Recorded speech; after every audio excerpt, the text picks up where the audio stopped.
Bismillahirrahmanirrahim. Assalamualaikum warahmatullahi ta'ala wabarakatuh. Hamdan wa syukranillah, salatan alaika ya habiballah ya syafi khalqi indallah.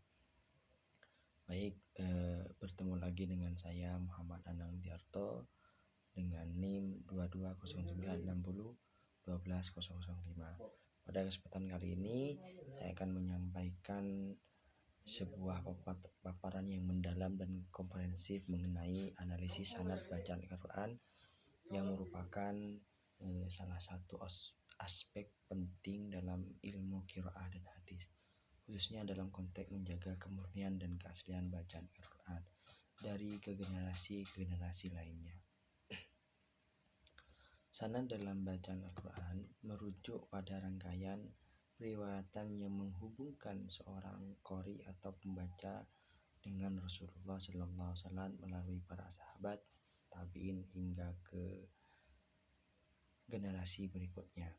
Analisis sanad bacaan ini tidak hanya menyoroti siapa saja yang perawi yang terlibat, melainkan juga kecermatan terhadap jalur transmisi, keabsahan perawi, kredibilitas dan keintegritas mereka, serta konsistensi dalam representasi bacaan tersebut dari awal hingga akhir. Dengan kata lain, analisis ini bertujuan memastikan bahwa Al-Quran yang kita pegang hari ini benar-benar sesuai dengan bentuk baca yang diajarkan kepada Nabi Muhammad SAW tanpa ada perubahan, pengurangan ataupun penambahan yang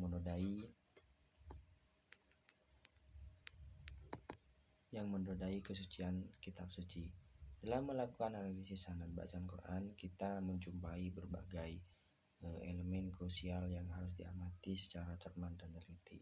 Pertama adalah identifikasi para perawi dalam sanad tersebut. Siapa saja mereka, bagaimana latar belakang keilmuan mereka, serta periwayatan mana yang mereka pegang dengan keyakinan dan ketelitian. Para perawi yang termaktub dalam sanad ini umumnya adalah tokoh-tokoh yang sangat terkenal dalam sejarah ilmu qiraah seperti Imam Nafi, Ibnu Katsir, Abu Amr dan lain yang sanadnya sampai kepada Rasulullah SAW. Kedua aspek ini atau keilmuan tentang karakter dan kualitas para perawi menjadi bahan analisis utama.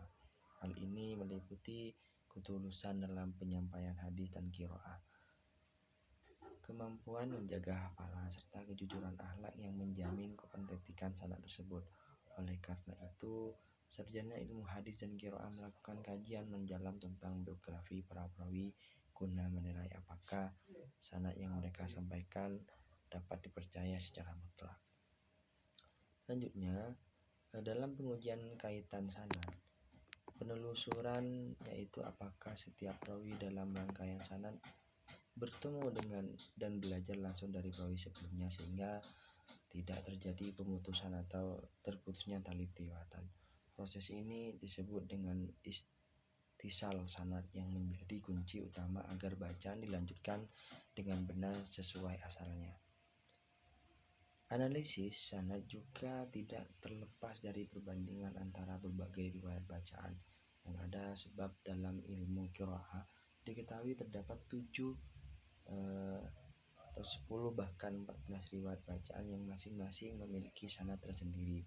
Kajian sanad akan membantu memvalidasi keabsahan setiap riwayat dan menjelaskan bagaimana perbedaan tersebut dapat eksis tanpa mengurangi keautentikan Al-Quran sebagai firman Allah SWT. Selain itu, analisis ini juga sering dikaitkan dengan kajian sinad hadis yang memberikan metodologi ilmiah tersendiri dalam menilai kesasihan riwayat. Ilmu Al-Jarh al-Ta'dil misalnya sangat penting untuk menilai sebagai perawi dari sisi kredibilitas dan kemampuan hafalan serta integritas moral mereka. Dengan demikian, analisis sanad dalam bacaan Al-Quran tidak hanya menjadi kajian tekstual, tapi juga kajian biografi dan metodologis terhadap individu yang terlibat dari periwayatan wahyu. Secara keseluruhan, Tujuan dari analisis sanan adalah Al-Quran adalah agar umat Islam terus memegang teguh bacaan yang benar dan dapat mewariskan secara tak terputus sampai generasi mendatang dengan standar yang tinggi, sehingga Al-Quran yang dibaca dan dipahami di seluruh dunia tetap dalam bentuk yang paling otentik dan sahih sesuai dengan petunjuk Rasulullah SAW. Itu saja yang bisa saya sampaikan pada kesempatan kali ini. Apabila ada tutur kata yang kurang berkenan dan banyak kesalahan, saya memohon maaf yang sebesar-besarnya. Wabillahi taufik wal hidayah. Wassalamualaikum warahmatullahi wabarakatuh. Terima kasih.